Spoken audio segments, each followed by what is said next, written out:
Hi, this is a foreigner in the Philippines, and I am trying to louder my voice, okay? I'm always being told to louder my voice, I bet. So here we are, and we're with Niels, and he is visiting from Holland, and he's come over to see us from where he was staying. You were in Manila, I think.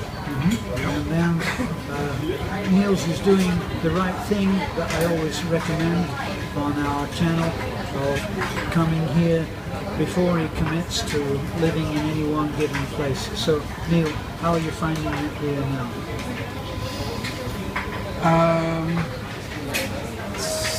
It's getting more and more real as we go, I guess. At one point you go past the dream of the white beaches and the smiling people and the palm trees, and you come to the real life where you encounter things that sort of add a sense of reality.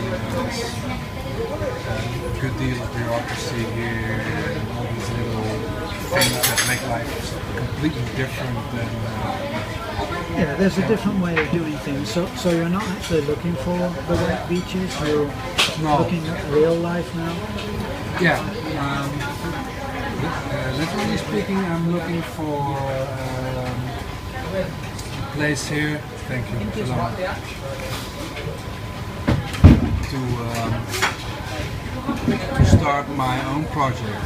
In a wider sense, I'm looking for another life, just something different than what I have in Holland, because that's turning out to be not what I want. Something similar to you.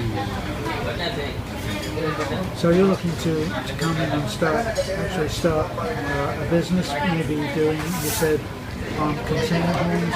Something that I would love to have done would be to make a home for containers, but the logistics for us in the mountains were just impossible.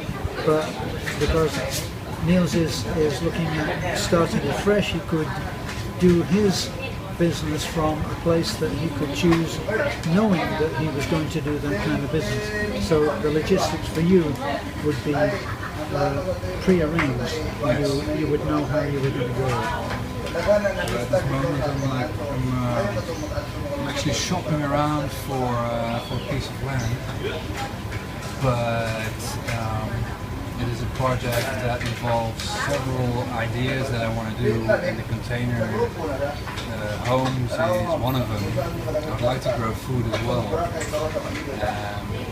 So you're looking at level ground, but possibly with good views. So there has to be accessibility, like you just said, to be able to get the containers there.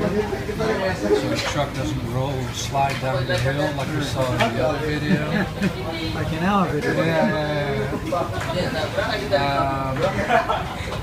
So that makes it a very interesting project that I'm doing, and not so easy choice. Right. Well, what were you doing in Holland? What are you doing in Holland right now? In Holland, I work in hospitality. In hospitality, so you're in the tourist industry right now. I worked in the tourist industry most of my life. Did something in sales. Traveled quite a bit. And all these things together, they put me in this spot right now. Is my place will also be a small resort. My girlfriend is also working in hospitality. Sales will come into play. I've studied interior architecture, interior design. That will come into play when I design the homes, design the land. So you have engineering experience? Nope. I'm designing. Okay, so what makes you think that you are able to handle the design of, say, container homes so that they are marketable? What draws you to that? What I want to build is a disaster-proof house. there's a definite shortage of those in the Philippines. And there's a couple of different technologies to do that. But they have to be cost effective. There's concrete domes you can build, but they are way too expensive. There's prefab domes that you build out of smaller pieces. Pieces are brought there and built. The domes are very strong with high winds and for earthquakes. We're planning a dome house. Really? At our location, because all of those materials, where the logistics for getting a container, which is your raw materials, if you were to get a container to an awkward spot, that would be quite difficult. We couldn't get a container to where we live, but all of the materials with which to build a dome house would be fairly easy to get to. We could take them up by 4x4 truck. Yeah, because we were working with earth wall, sandbags. There's so many different ways to do that. There's so many different ways to do the dome house, yes. So that would be something that might change the way that you approach your way of giving people housing. I was looking at concrete because that one is the most durable, it's the strongest. If you work with natural materials, it will require a bit more maintenance and it's more prone to rotting. Imagine maybe you're going to use clay, bamboo. No, we would be using rebar and concrete. So that would be our way of doing it. Certain other things that are not so easy to get, like the right bags, which would sound silly to someone in the West that you couldn't get the right bags, but perhaps if we were in full production, then maybe that would be possible. But to use rebar and then concrete over, that would be another way of doing it. You know, you can use rebar and then say webbing to hold the concrete in over the rebar on both sides, and there's just another way of doing it. But the shape is still the same and would still be typhoon proof. The concrete doesn't burn, it doesn't rot. Right. That's right. And it's ready. It's mixable on site.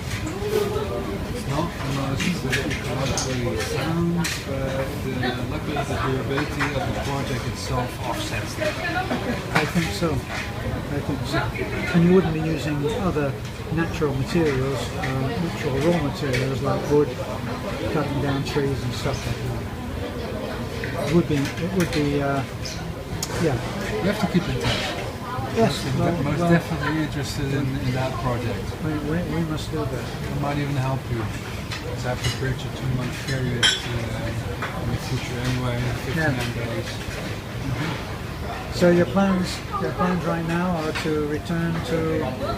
Back to Holland. I'm still in the process of shopping for containers, both in Holland and here. In Holland, and there will be shipping involved, so it's just a matter of gathering the information, weighing it one against the other, shipping, getting it to the site, to the island. So what I will buy, where I will buy it, where I will ship it, it's all. I'm not at the point where I could actually settle here and stay here. So you haven't decided anyway that you're going to be in Bohol. You're still looking around. I still have to choose an island. You still have to choose. There was the three, the one I loved was coming in. I found Bohol because a friend of mine has a house here, in Holland. And Palawan, because it's not so insanely expensive as Boracay, but still... It's an up-and-coming island resort. Palawan is very good. So, the more I think about Camiguin, the more I'm like, it's going to take 4 flights for the average tourist fly from Europe. You're going to land in either Dubai, Abu Dhabi, or Changsha in China, and then fly here. That's 2 flights. And from Manila to Cebu, that's the 3rd. And then from Cebu to Camiguin. Yeah. Did you know that there is an international airport planned for Tagbilaran? Yes. So that would be. Yeah. I'm not quite sure when that's coming.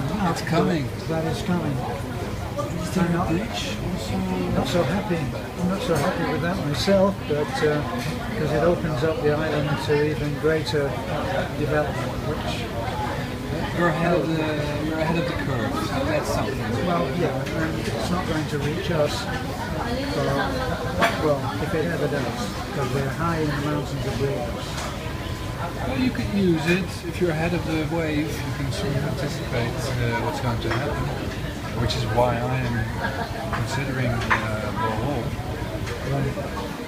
The growth aspect of it, the growth factor.